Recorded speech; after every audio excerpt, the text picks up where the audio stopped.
Blessed day to you. I want to welcome you to our continuing read along with Dante's Inferno. We're covering Cantos 17 through 22, so we're crossing the midpoint here with some intention today and really ending into the conclusion of this week as we go deeper down into the Inferno, but also reach the end of this portion of Dante's journey through the Divine Comedy. Remember, there are two more installments. There's Purgatorio and Paradiso, but we're just covering the Inferno for Lent. And I thank you for joining us for walking alongside. As we enter into Cantos 17 through 22, we're seeing some changes in the structure of the pit. It's important to think about that. The perspective that I was given years ago by a professor was to imagine seeing the way down with some increasing level of clarity, the structure of how it continues to unfold before Dante and Virgil. But as they look up, they see basically what looks like an unscalable rock face. Because of the way the structure of the pit is done, their perspective is focused on where they're headed. So pay attention to that as we continue our journey.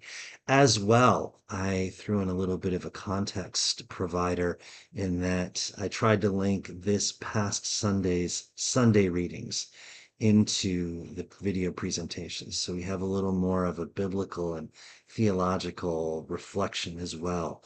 That if you attended church on Sunday, you heard the story of the Jesus's encounter with the Samaritan woman of the village of Sychar at the well. As well, we also heard the story of Israel in the wilderness struggling with thirst at Massa and Meribah.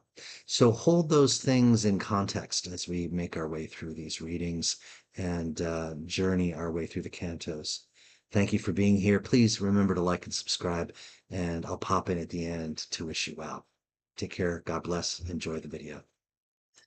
So welcome to the third week of our parish Lenten read along with Dante's Inferno. We're turning to Cantos 17 through 22, where Dante moves from obvious violence into something more subtle and more familiar, the misuse of power, truth, and trust. So these cantos pair naturally with this past week's Sunday's readings. In Exodus, the people are thirsty in the wilderness and begin to question whether God is really with them. The gospel, Jesus meets a Samaritan woman at the well and gently exposes a deeper thirst that we have for truth, for wholeness, for living water and refreshment in God.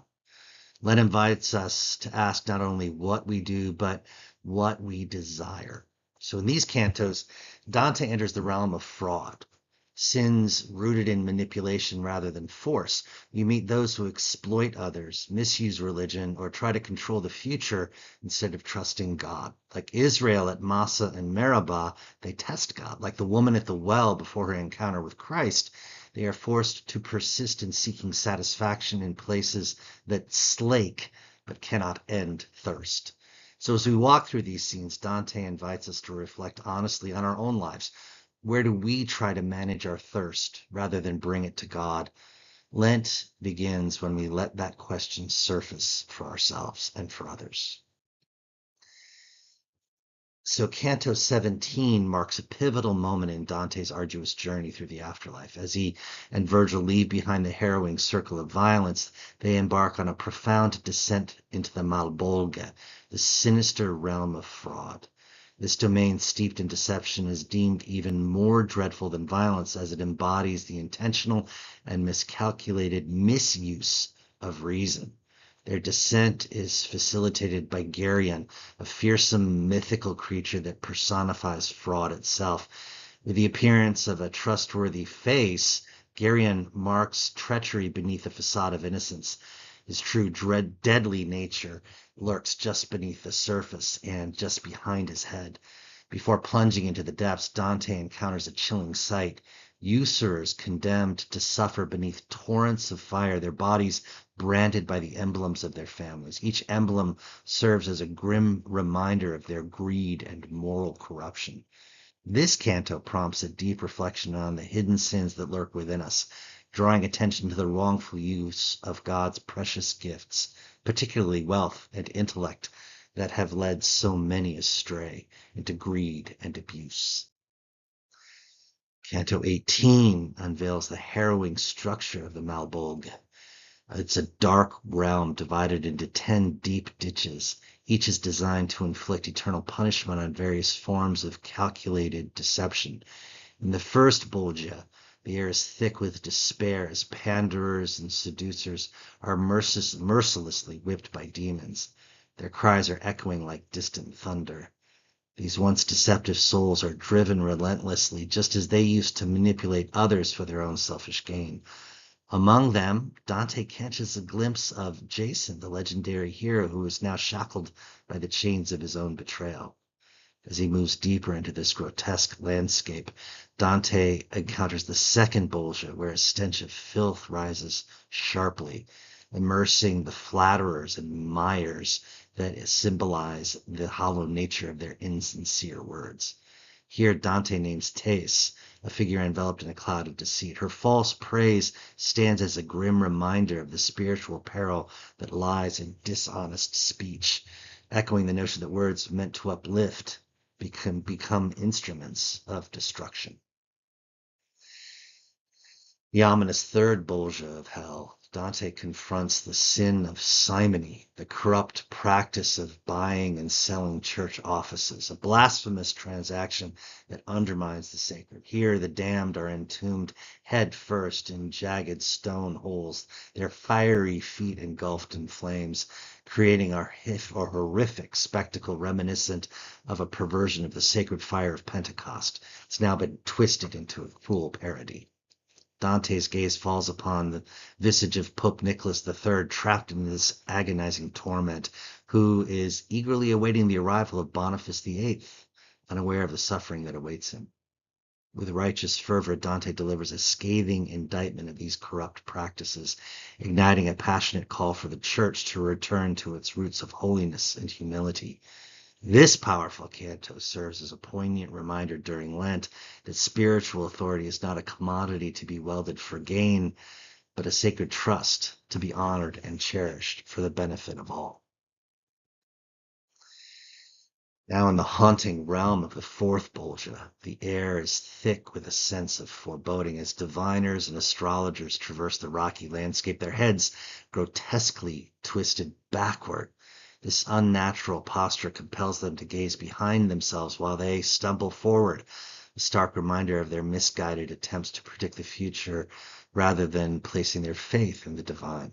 Among the ranks, Dante names notable figures like the blind seer Tiresias and the enigmatic Manto, even the learned Michael Scott. Virgil, with a voice of rich in wisdom, recounts the founding of Mantua and illuminates the idea that the tapestry of history is woven by the hands of divine providence, not by the whims of human foresight. This poignant canto serves as a powerful reminder, urging us to cultivate humility and to trust in God's guiding hand as we navigate the uncertainty of our lives. The object lesson of these diviners and fortune tellers shows us how we can, seeking to discern the future, wind up distorting our present and really perverting our past. Canto 21 unveils the grim fate of barrators, corrupt officials who've betrayed the trust placed in them by the public. These nefarious individuals find themselves submerged in a cauldron of boiling pitch, a fitting punishment that symbolizes the dark secrets they once desperately tried to hide. Towering over them are the grotesque figures of the Malebolge, malevolent demons with twisted features, leering grins led by their cunning leader Malacoda. This surreal scene, infused with a sense of dark comedy, starkly reveals the tragedy of a profound truth. Corruption flourishes in the shadows of secrecy, inevitably spiraling into a chaotic downfall. Canto 22 immerses us in the cunning antics of Ciampolo of Navarre, a shrewd character who cleverly deceives the demons into granting him an escape route. With a quick maneuver, he slips away into the murky depths of the pit, leaving the bewildered fiends behind. In a twist of irony, the demons, consumed by their own confusion and rage, turn on one another, ensnared in the very punishment that they are tasked with enforcing. This episode is laced with some dark humor and carries a profound moral lesson. The act of deception ultimately ensnares both the deceiver and those complicit in his schemes. As Dante and Virgil quietly continue their journey, the silence now falling over them and in their environment underscores a poignant truth. The cleverness devoid of repentance leads only to futility and despair. So as we conclude Cantos 17 through 22, Dante leaves us with a sobering insight. Sin does its deepest damage when it disguises itself as wisdom or authority or a false sense of righteousness. Fraud for Dante is especially destructive because it corrodes trust, the foundation of both human community and faith. That warning echoes through this week's readings. We heard Psalm 95 as a caution to us not to harden our hearts. Paul reminds us in Romans that God meets us not at our best, but often in our weakest moments. And in the gospel, Jesus does not shame the Samaritan woman. He tells her the truth, and in that truth, she finds a new life, a new direction. So the souls Dante encounters here refuse that honesty. They cling to control, to status, to cleverness rather than surrender. Their punishment reflects a life spent avoiding self-knowledge. But Lent, it's calling us to a different response. Instead of hiding our thirst, we name it. Instead of manipulating outcomes, we trust. Dante's journey is meant to awaken us, not condemn us, to help us to see where integrity has fractured and where grace is still possible. May this week's reading help us soften our hearts, deepen our self-examination, and draw us closer to the living water Christ offers us freely. Well, that does it for our weekly video of recapping the cantos that we are reading for Dante's Inferno read-along here during Lent. As we cross over into the last couple of weeks of Lent, get ready for Holy Week. We are also getting ready for Laetare Sunday. So whatever form it takes as you embrace this upcoming Sunday and relax your Lenten disciplines a bit, don't let up on Dante and continue to join us as we make our way through. But take this point of refreshment in our 40-day journey through Lent. It's been an honor to have you alongside. Please like and subscribe, hit the bell for notifications. Of course, when we're posting content, you'll get notified of that on our social media platforms. We really are blessed to be able to welcome you home during this read along of Dante. And thank you for being here and doing this with us. Take care and God bless.